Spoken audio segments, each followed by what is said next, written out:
Lebitard. He is now eating it out of my hand like a grazing animal of some sort. Oh, he is showing love. Oh, eat the picture. Yes. Swallow? No, he's not going to swallow that. Stugats. What just happened there? I finished. You just threw out a slobbered piece of my face on the floor. That was just a slobbered piece. I got a weak stomach, man. Tear me off half of that, Stu. I want to get involved. Oh, no. There's no way you're I'm going to do kidding. it. The fact that you're holding it. I think I'm kidding. I'm not kidding. I already ate the piece of paper. I will vomit. This is the Dan Lebitard Show with the Stugats on ESPN Radio. Stugats is still agitated with Dick Vitale. We'll get to that in a second because he's yelling at his computer screen, ripping the beloved and sacred mascot for ESPN, Dick Vitale. Can I just say this real quick? I love Dick Vitale. I really do. I love him. He's the voice of college basketball, at least for my generation. He is the voice of college basketball. I love him. He's entertaining, and I know how much the news at Louisville and other places have hurt Dick Vitale because no one loves the sport of college basketball more than Dick Vitale. But what he's doing and how wildly inconsistent he is being and how naive he is about what Rick Pitino did at Louisville is disturbing to me. That's all I'm going to say. It's just a little bit like I feel bad for him. He did come after the University of Miami very hard, calling for the eradication of the program because of a Yahoo report that gratuitously threw in prostitutes in Miami as if that means something. That's Tuesday morning in Miami. But they threw prostitutes and abortions in their story, and Dick Vitale he called for the eradication of the University of Miami program based on prostitution scandals. And Shalala, he called for the resignation of the president as well. And what I'm upset about is he did that, and since the Pitino news came out, it's been really weird. But last night, he's at Prime 112. He's in town. He's taking pictures. He's eating dinner with Rick Pitino. He just said, Dan, it's a great point. He said, Miami, everyone step down for doing exactly what Rick Pitino did at Louisville, and yet he's out for dinner at Prime 112 taking pictures with Pitino and splashing them all over social media. Mike, help me out with this, because we have some tensions inside the building at ESPN where we have some feuds. People do not like us, don't like anything we're doing here. So I'd like to get into how it is to discuss some of these things, because Stugats is getting agitated by one of the sacred cows that ESPN has. ESPN only has a couple of them. It's Lee Corso and Dick Vitale in terms of just sacred cows. You do not criticize, maybe Chris Berman, but you do not criticize. So we'll get to that in a second. Chris Sims' top quarterback list here is unending. It allegedly will end in 40 or 50 days, but we are at number 38.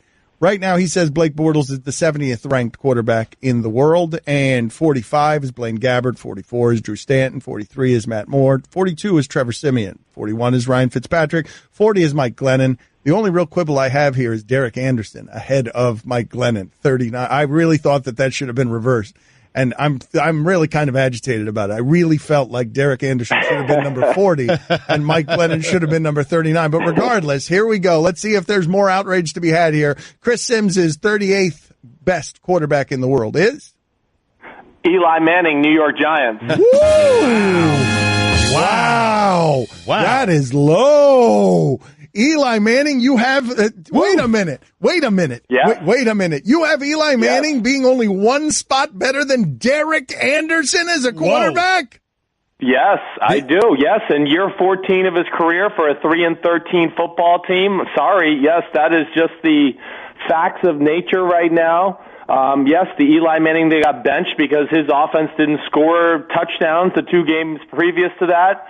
I don't sit here and again, I'm not trying to, make a name for myself, but I made the list realistically, and that's where I came up with. And yes, I mean, at this point, it's the Eli Manning list. We're pivoting. We're pivoting. It's not the Blake Bortles list anymore. Yes, we're pivoting. One could say, Chris, this is more controversial than putting Bortles at number 70. The Eli Manning list, Blake Bortles list is something of our past now. Right now, we're all about, we are pimping out the Eli Manning list. That is crazy what you just said.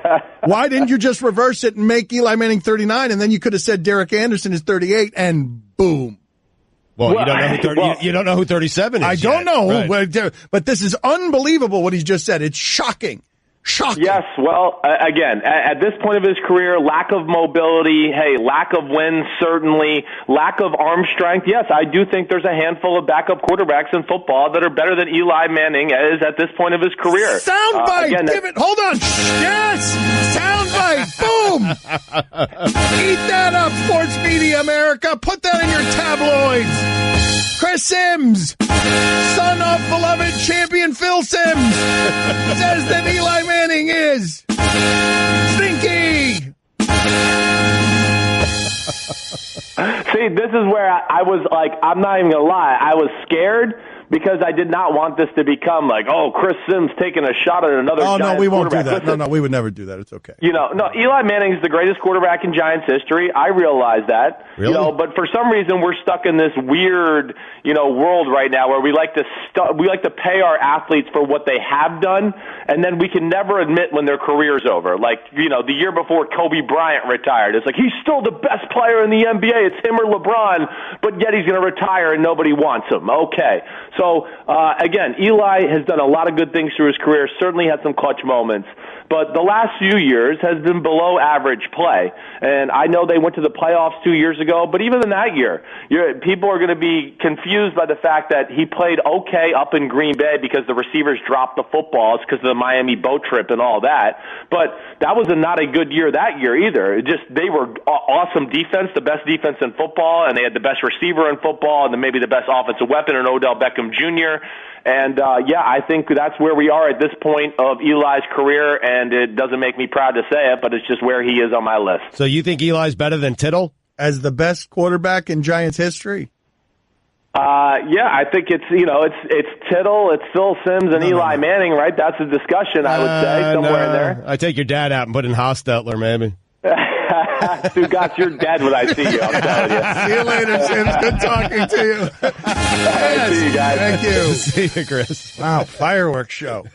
Shocking sound content. Get after it, New York tabloids. Resuscitate the newspaper industry with this story of the son of Phil Sims saying that Eli Manning is the 38th best quarterback in professional football. That's crazy.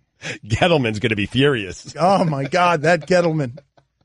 The general manager of the Giants. All right.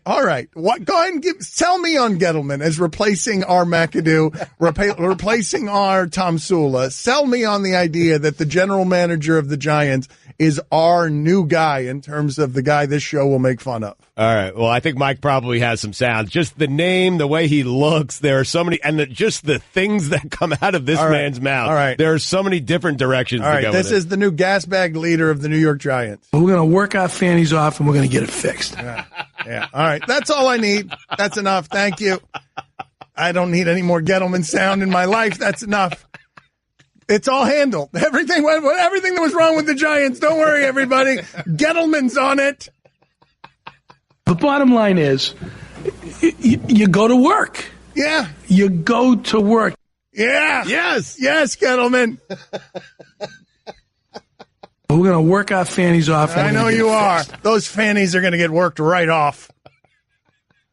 That's what I want from my leader of my football program. Worked off fannies. Guillermo, put it on the poll. Do you feel like you're being led right as a football team if there are worked off fannies involved?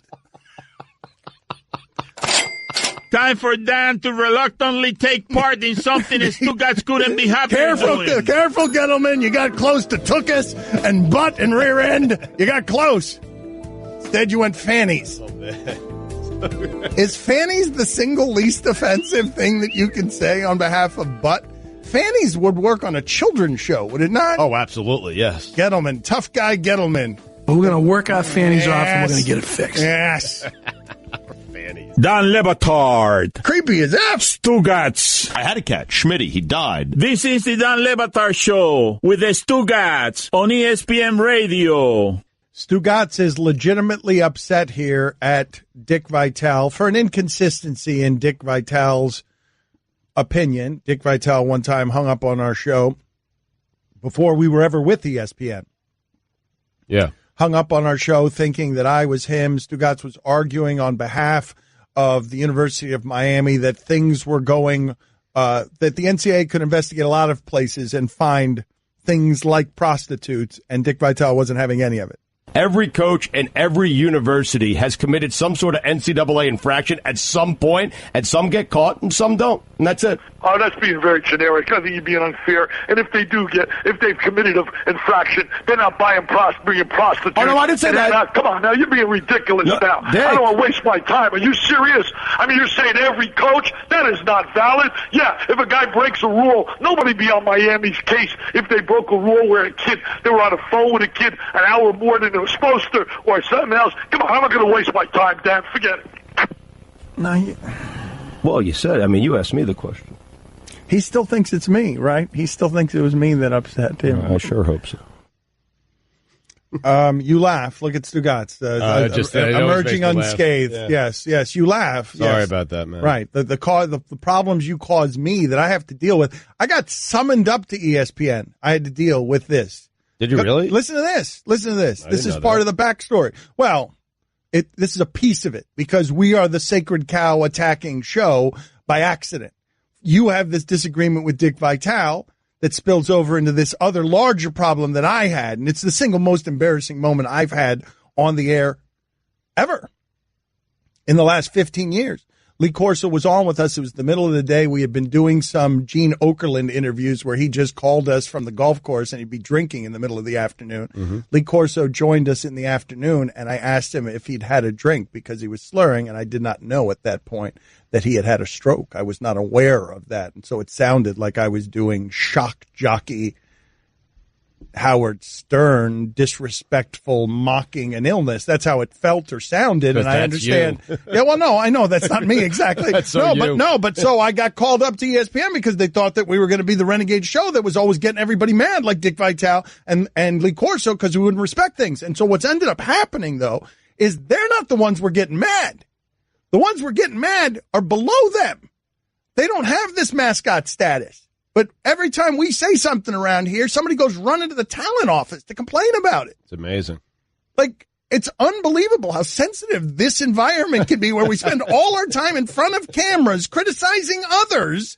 And then when this show uses other shows for content, somebody goes running to the talent office to complain.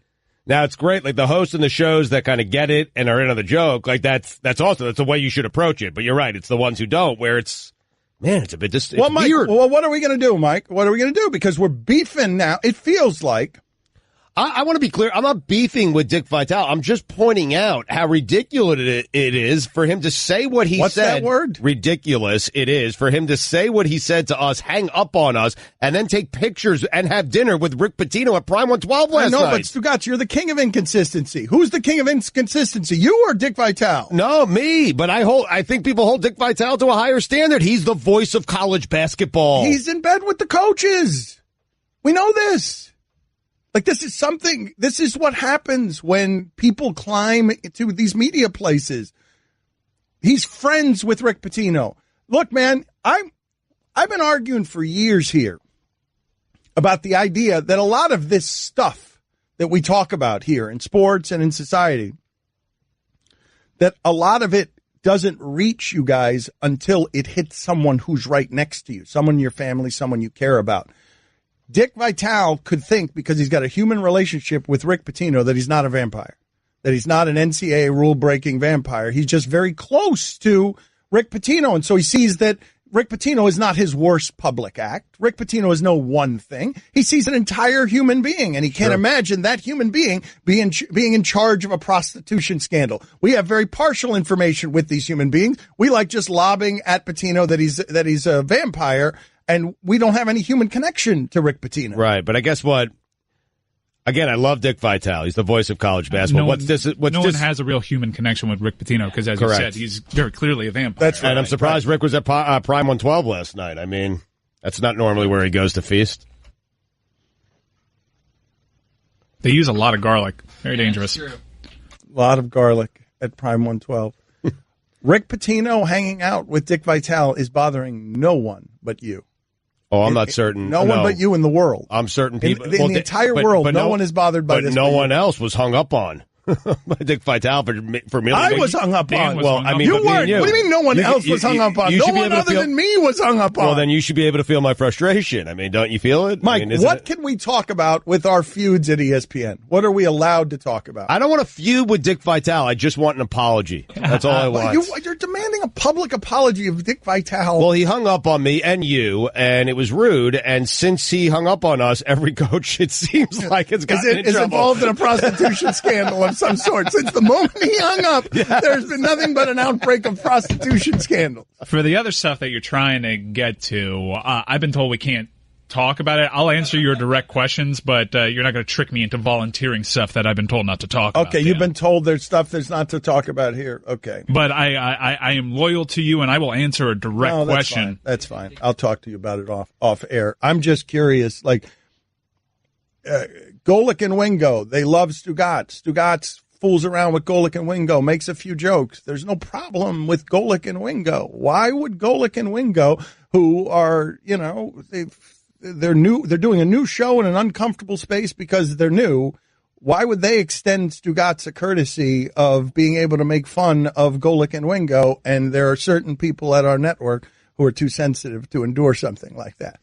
Like when you're on television criticizing others, man. That's the part, right? Like, how can you be so sensitive? Fire this coach, that coach stinks. Fire this guy, fire that guy. Don't say bad things about my opinion.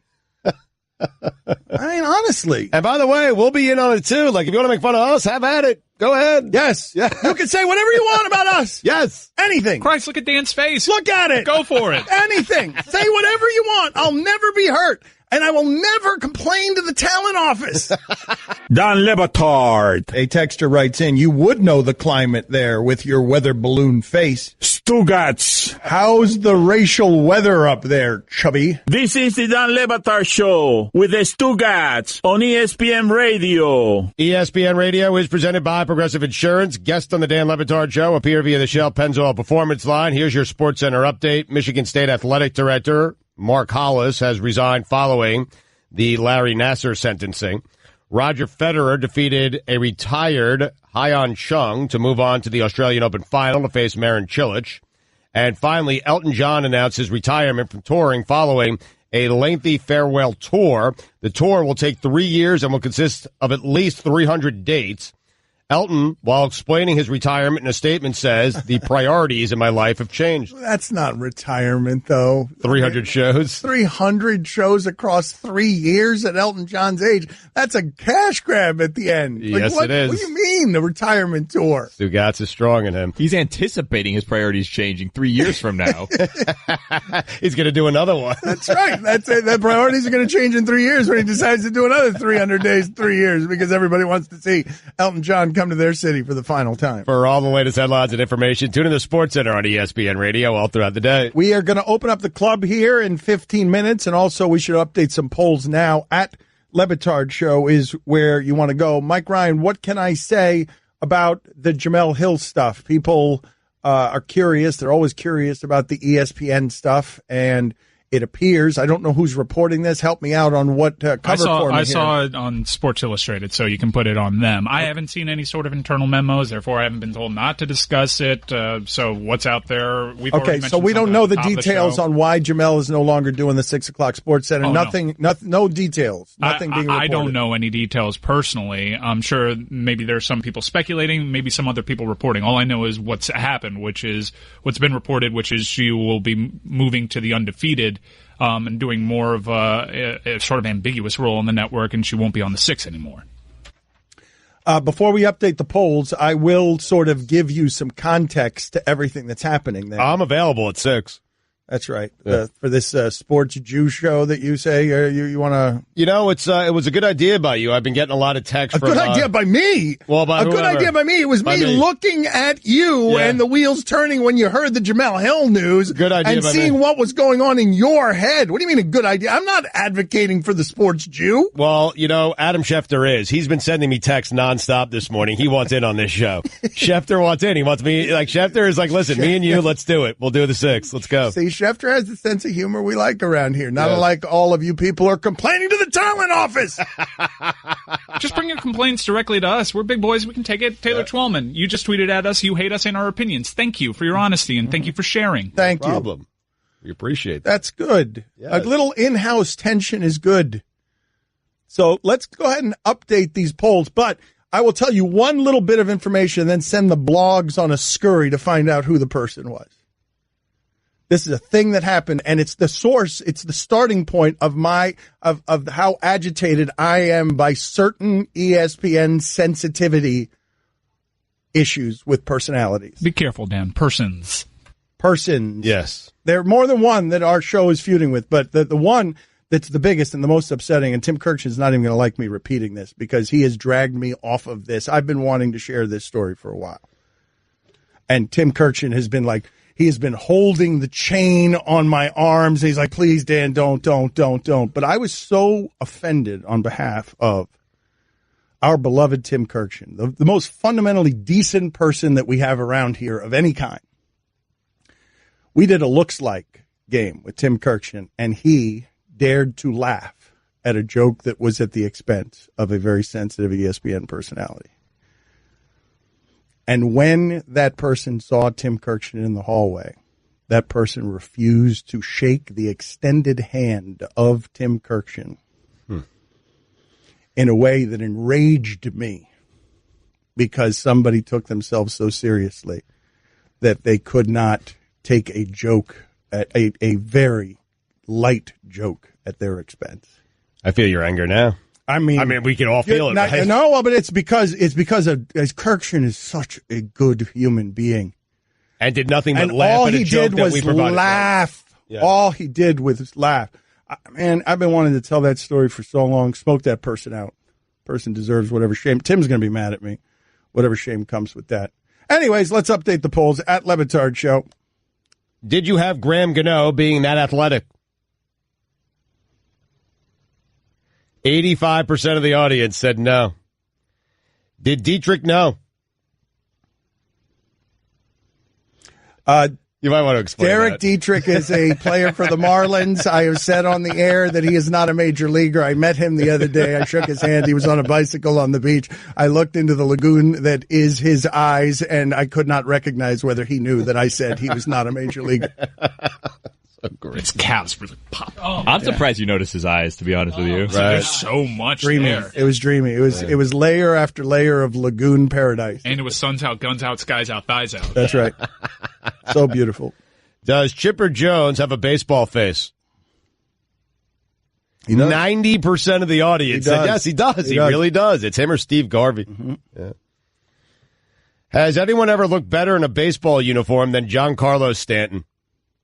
Mike says Ron Gant. Of course. 72% of the audience said no. I mean, 72% of the audience needs to stop paying attention to just the top half. Okay? Mm-hmm. It's like you guys in the NBA, you only pay attention to offense. No, that's true. You're right. You're only paying Ron attention Gant, to one side. right. Ron Gant, Mike's right about this. Ron Gant's lower half, the nether regions were strong. Oh, no doubt about it. But here's what Gant did that Stanton never did, I don't think. Gant wore really like extra small uniforms that's to what show he did. it off. That's the thing. Yes. Ron Gant was wearing all the extra schmediums. He was. Super tight. What was the height of Ron Gant? Ooh, this is an important question. Reds, Braves, or 6 feet? Let's go Reds pinstripe. It's got to be Braves. It's got to be the Braves. red pinstripe. 50% of the audience said 6 feet. Oh, for the love of God. The height of Ron Gant was 6 feet tall. So equal 25% on the Reds and Braves? Yeah, well, no. Split. Who was it more Reds? The Braves got 36%. Braves Ron Gant was the height of Ron Gant. Such big arms. He had arms that were thighs. If Chipper had gone by Larry, would he have ever gotten signed? No. 83% of the audience agreed and said no. Larry Jones stinks as a baseball player. Chipper greatest ever, though. I can't trust Larry Jones. Larry Jones is coming up to play. That's going to end in failure. Larry Jones is a tomato can that's fighting third bottom from the card. That's right. I can't. You cannot. You can throw whatever you want past Larry Jones. Seriously. Just go heater down the middle against Larry. But Chipper, don't do that. Don't do that to Chipper. Is calling Lawrence Fishburne Larry a fireable offense that should end Roy's career on this show? That happened earlier today. He called Lawrence Fishburne Larry. 67% of the audience thinks Roy should be fired. Yeah, I agree. Who the hell calls Lawrence Fishburne Larry? It's the worst moment in show history. Thinking back to when we were ranking the greatest Larrys of all time. Hey, listen. His mama call him Larry. I'm going to call him Larry. His mama did not call him Larry. His mama did call him Larry. Nobody calls him Larry. His mama called him Larry. That's not true. I don't believe it.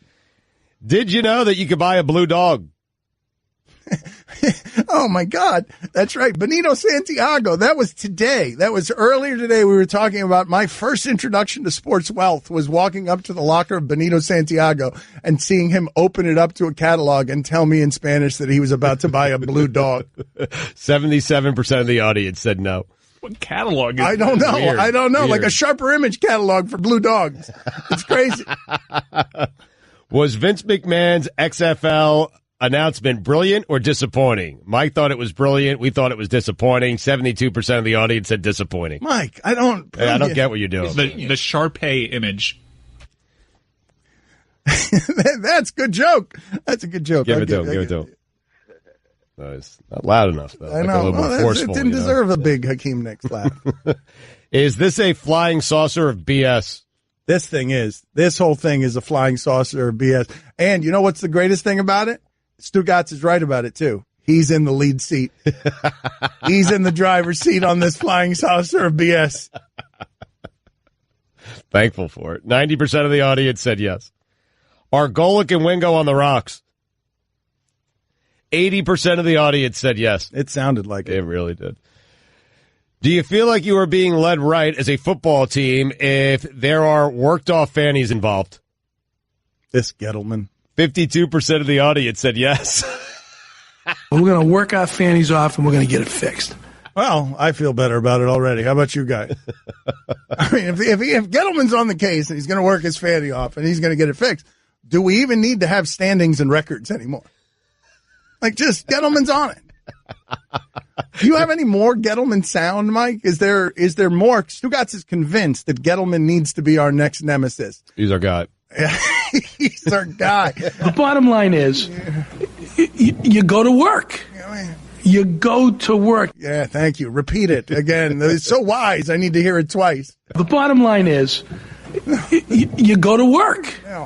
You go to work. I didn't need to hear it 4 times. I was telling Gettleman that I thank him for sharing his original wisdom with us and then making it so profound that he said the second time, you go to work. Go to work. Thank you, Gettleman. You don't have any more Gettleman sound? Do we have anything with him saying that the head coach of the Giants needs to be a man?